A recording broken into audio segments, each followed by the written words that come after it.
Official. तो चलें शुरू करते हैं। आज मैं आपको कोरल ड्रा के न्यू पेज के बारे में और कुछ टूल्स के बारे में थोड़ा बहुत बताऊंगा। ये देखिए, जैसे ही हम कोरल ड्रा का न्यू पेज ओपन करने के लिए कंट्रोल एन ये इधर से न्यू पेज पे क्लिक करते हैं, ये वाले न्यू डॉक्यूमेंट पे, तो ये देखिए हमारे सामने ये टैब ओपन होता है। सबसे पहले नेम है, यहाँ पे हम अपनी फ़ाइल का नेम, जिस नेम से हम फाइल को सेव करवाना चाहते हैं वो नेम, या कोई भी नेम, अपने प्रोजेक्ट का नेम वगैरह लिख सकते हैं। यहाँ पे हम नेम लिखेंगे। खैर मैं कोई भी डिम सा नेम लिख लेता हूँ, 1 2 3 लिख दिया मैंने। और उसके बाद ये है, यहाँ पे बेसिकली ये कलर सेलेक्ट करना होता है हमने, तो फ़िलहाल मैं इसे कस्टम पे ही रहने देता हूँ। उसके बाद साइज़ है, ये साइज़ हम कोई भी यहाँ से देख सकते हैं। ये लीगल है, A4 है, फ़ोटो कार्ड है, कस्टम है। फ़िलहाल मैं कोई भी कर लेता हूँ, A5 कर लेता हूँ। और उसके बाद ये इसकी हाइट वगैरह है। और उसके बाद ये इसका यूनिट है, मिलीमीटर, इंचेस, पिक्सल्स। इसे फ़िलहाल हम इंचेस में ले लेते हैं। और उसके बाद नंबर ऑफ़ पेजेस, यानी हमें कितने पेजेस चाहिए, यहाँ पे हम कम या ज़्यादा कर सकते हैं। ये देखिए फ़िलहाल एक ही पेज लेते हैं। और उसके बाद कलर मोड, अगर हमने इसको रखना है डिजिटली, मतलब सिर्फ मोबाइल या कंप्यूटर वगैरह में डिज़ाइन देखने के लिए RGB यूज़ करते हैं। लेकिन अगर हमने प्रिंटिंग करनी है, फ्लेक्स प्रिंटिंग या कोई और प्रिंटिंग, तो उसके लिए CMYK ये कलर यूज़ किया जाता है। फ़िलहाल हम RGB यूज़ करते हैं। और उसके बाद रेजोल्यूशन, ये डिपेंड करता है हमारे डिज़ाइन के ऊपर कि हमने डिज़ाइन क्या करना है। ये देखिए काफ़ी ज़्यादा है, ये 300 यहाँ पे हाईएस्ट है, हम 300 यूज़ करते हैं। और उसके बाद DPI मतलब डॉट पर इंच, ये सब हमने कवर कर लिया है। इसके बाद इसको सिंपल ओके करेंगे तो ये पेज हमारे सामने आ जाएगा A5। ये देखिए A5 पेज है हमारे पास। और अगर मैं चाहता हूँ कि यहाँ पे कोई और पेज ले लो, ये कस्टम पे कर लिया। और उसके बाद अगर मैं ये देखो कि इसकी हाइट या विड्थ हमारे पास कम है, मुझे ज़्यादा चाहिए थी। ये मैंने एक रेक्टेंगल ड्रा की, मुझे इतनी ज़्यादा चाहिए थी। तो हम सिंपल ऐसा करेंगे कि इसकी हाइट और विड्थ ये आ रही है, ये 10.957। अगर मुझे इतनी इसकी विड्थ चाहिए तो मैं सिंपल यहाँ पे ऐसी जगह क्लिक करूँगा जहाँ पे कोई ऑब्जेक्ट ना हो, और इस पर यहाँ पे आके सिंपल 11 करूँगा और एंटर। ये देखिए उसकी उससे भी ज़्यादा विड्थ हो गई, ये देखिए। तो इसके बाद हम डिस्कस कर लेते हैं थोड़ा सा ये टूल को। यह है पिक टूल। इसका काम होता है कि किसी भी ऑब्जेक्ट को, ये मैंने ऑब्जेक्ट लिया और ये पिक टूल, इसका काम किसी भी ऑब्जेक्ट को मूव करवाना या उसके साइज़ को इंक्रीज़ या डिक्रीज़ करना है। इसके ज़रिए हम किसी भी ऑब्जेक्ट को मूव करवा सकते हैं या किसी भी ऑब्जेक्ट का साइज़ कम कर सकते हैं, ज़्यादा कर सकते हैं। और इसी टूल के ज़रिए हम इधर से कोई भी कलर या आउटलाइन दे सकते हैं। ये कलर और आउटलाइन का मैं अभी थोड़ी देर में आपको बताऊंगा।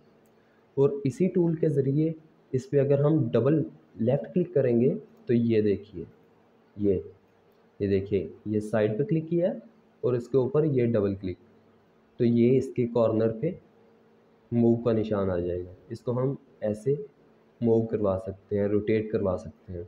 ये देखिए, ये किसी भी तरह से हम इसको मूव करवा सकते हैं।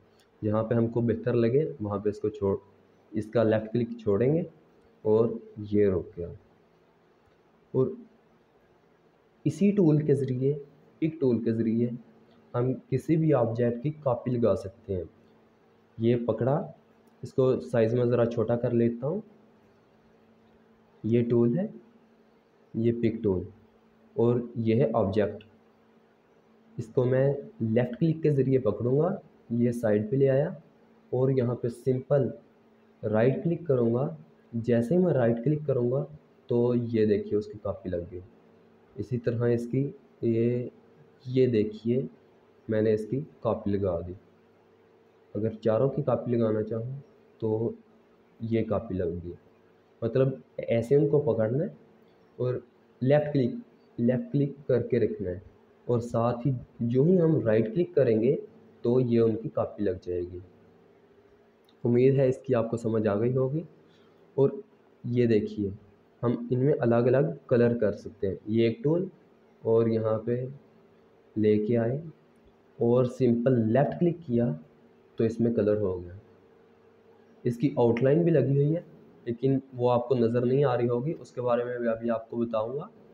और इसी तरह ये नीचे वाला बॉक्स सेलेक्ट किया और इधर कलर पे आए, जौन सा कलर इनमें करना है, सिंपल लेफ़्ट क्लिक किया और ये कलर हो गया।